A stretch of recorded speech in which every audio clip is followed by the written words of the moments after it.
The second word, Bebaiosis, means to validate or to prove. It comes from a root that means something you can walk on, something that's trustworthy, that's safe, that's steady. Imagine approaching a bridge and having the question in your mind, is it a safe bridge to walk on?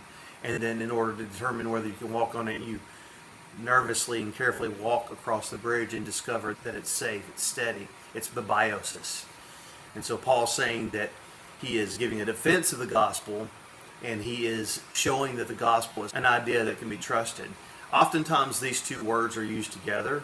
Apologia has the root of logos. You may have heard that word before, and in some contexts can simply mean a speech, a logical, reasonable speech.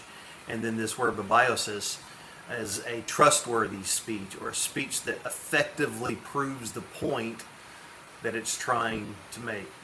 So here's what I think is going on here. Paul is saying, every time I stand up in this prison experience, in this criminal proceeding, and give a defense of the gospel in order to prove that it's valid, it's trustworthy, you're the ones who come to mind. I think about you. This might imply, I believe it does, that when Paul wanted to prove that the gospel was true, trustworthy, that you could walk on the gospel, he thought about the Philippians. Because similar to what he said earlier in this little small paragraph, that the proof for the fact that God was going to keep working in the lives of the Philippians was how he had been working in their lives before.